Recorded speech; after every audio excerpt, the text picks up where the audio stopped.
পাদগতেম একদন্ত বিঘ্নরাজ দয়া করবারে পাশু অছি মোহি ঘোর সাগর বক্ষরে ঠকায়ে মাতর পথ অতিক্রম করি মন উকা আসি অছি পাশাঙ্কুশ ধরি তুমে দয়া কলে কোলে লাগিবি তুরিতে হে গণনাଥ ବନ୍ଦୁଛି ତବ ପାଦ ଗତେ କବିଙ୍କ ମଧ୍ୟରେ ମୁହିଁ ନୁହଇତି ଗଣ୍ୟ ତାହାଙ୍କ ପାଦ ରେଣୁକୁ ନୁହଇ ଭାର୍ଜନ କେବଳ ତୁମରି ଦୟା ପାଇବା ଆଶାରେ ସାହସ କରି ଲେଖନି ଧରୁଛି ହସ୍ତରେ ଶ୍ରାବଣ ମାସରେ ଘନ ବାରି ବର୍ଷା ପରି ଲେଖନି ମନୁ ପ୍ରଭୁ ପଦ ପଡୁ ଧରି ଭାବ ଅର୍ଥ ଗଦ ଗଦ ଠିକ ହୋଇଥିବ ଶ୍ରୋତାମାନଙ୍କ କର୍ଣ୍ଣରେ ଅମିୟ ଢାଳିବ ଯେବେ ନ ଚାହିଁବ ତେବେ ଭାସିବି ଏ ସ୍ରୋତେ ହେ ଗଣନାଥ ବନ୍ଦଇ ତବ ପାଦ ଗତେ ତବ ହୃଦये ପୁରିଛି ଯେ କରୁଣା ବାରି ତହିଁରୁ ହେ ପ୍ରଭୁ ମତେ କଣେ ଦାନ କରି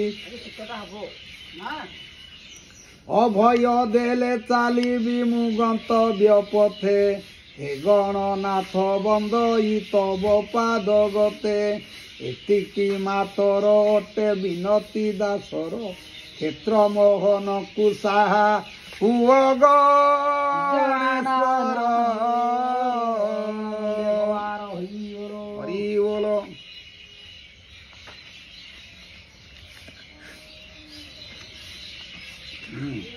କୋଉଠି ଦେଇଛ ମୋର ଚନ୍ଦ୍ରିକା ଦେଇ ନଥିଲ ପରା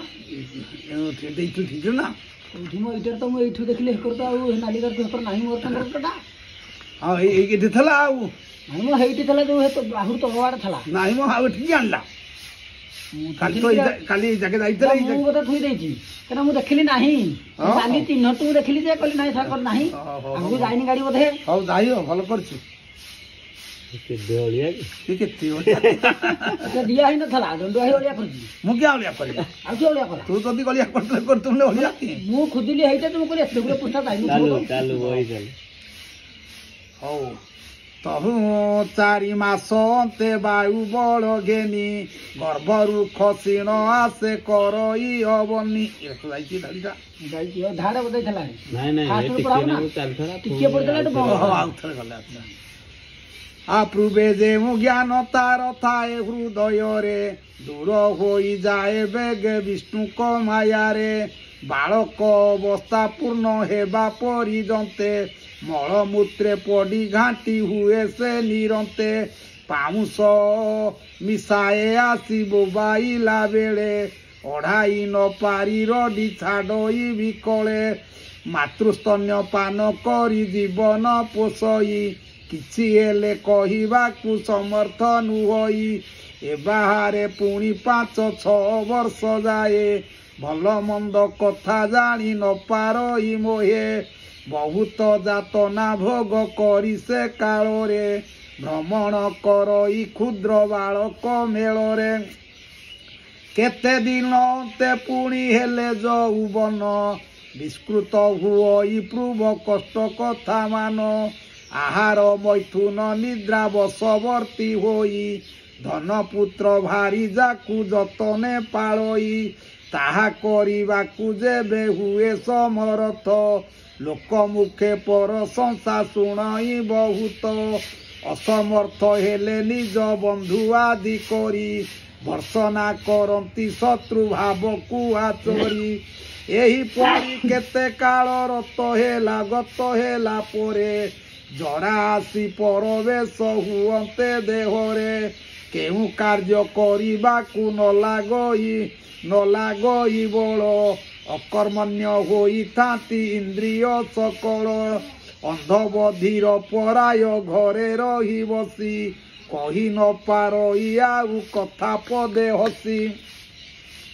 ସ୍ୱାଇମ କାଳେ ପକ୍ଷୀ ଗଣ ବୃକ୍ଷେ ଗଲା ପରି ପ୍ରବେଶ ହୁଅନ୍ତି ଦେହେ ରୋଗ ଆସି କରି ସେ ସମये ଅନୁତାପ କରେ ସେ ବହୁତ विचार केडे मंद अटे मोर चित मृत्तिका घटर रंध्र बुझिबार पाई दक्षिणावर्त शंख को चूर्ण कली मुही केबे हेले श्रीहरि नाम न भजिली विषय भोग शोकरे दिन कटाइली तीर्थव्रत उपवास साधु जन संग थरे मात्र भोग करी न पारिला अंग जेबे आउ थरे मुही भारत वर्षरे जन्म होइबी पुणी मनुष्य जोनिरे तीर्थ स्नान उपवास व्रत आचरिबी सबुबेले श्रीकृष्ण को ध्यान करुथिबी एही रूपे भाबु भाबु केते दिन होते मृत्यु काल आसी उपस्थित होई जाते विषय विषम उत्कुंठ रोग देहे जात हुए केते जत्न कले हेले छाड़ी से न जाए सेही काले जमदूत आगे आसी तार उभा हुए पाश दंड घेनिण सत्वर सरस पिंगल वर्ण विकृत आनन अनिर्बार्य भयंकर आरक्त लोचन एमत रूप को देखी भୟରେ से प्राणी मलमूत्र विसर्जन करे से ही क्षणी चाहू चाहू प्राण वायु मृतदेह छाड़ी पिंजरारू पक्षी प्राय जाए बेगे उड़ी ताहा देखी जमदूते अंगुष्ठी प्रमाण पुरुष को घेनी तहु करई प्रयाण काली जाइतला जन्म ठारू जाइति मृत्यु पर्यंत एमती आकार मनुष्य जीव आ भोग देहरे स्थापना करी ताकू पुणी जमक आगकू बळे घेनी जाए टाणी कौन फुलेगा कि परम धार्मिक जेहु प्रेतंक राजन प्रत्यक्षरे तांको जीव करई दर्शन अमूल्य रतन सिंहासने विजे करी दिशुथांती प्रभामय मारदंड परी जेमिति पिलाटी बड़ हब बड़ हैला ठारू जराजीर्ण पर्यंत तार विचार ना आम विचार कर जिते बेले रोग आसिक आसब कि जराजीर्ण हम सेते विचार करते या करते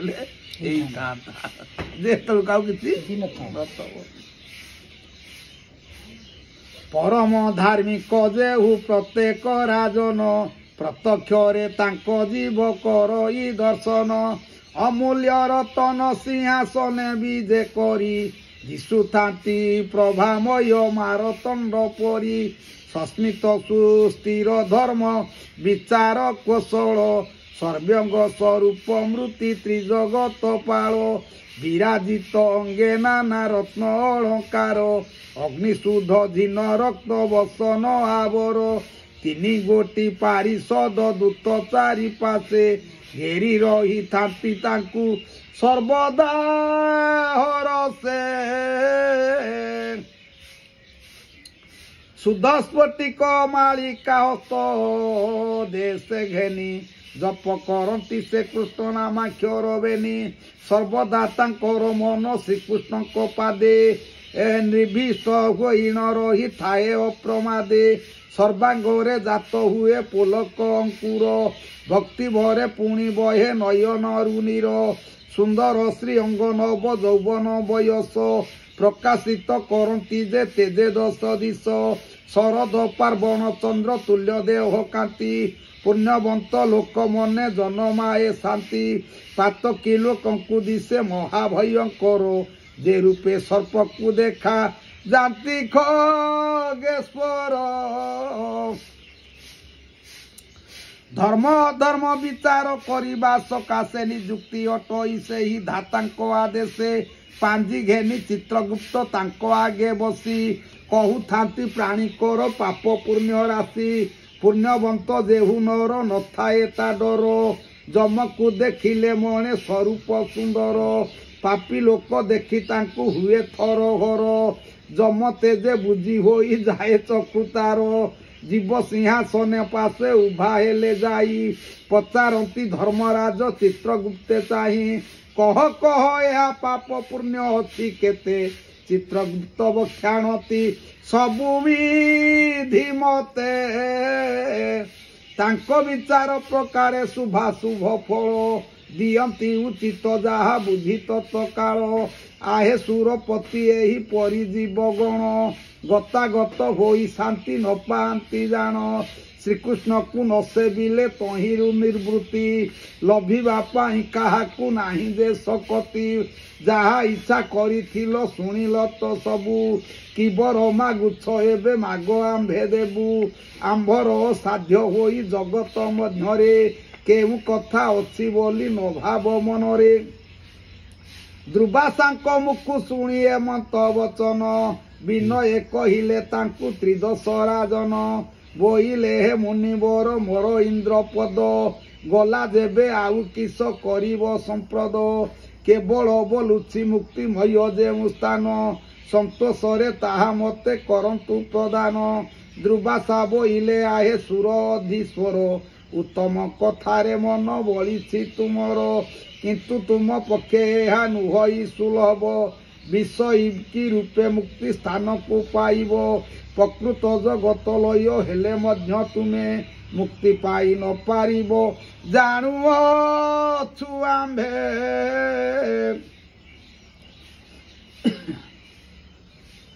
जेउ रूपे जीव गण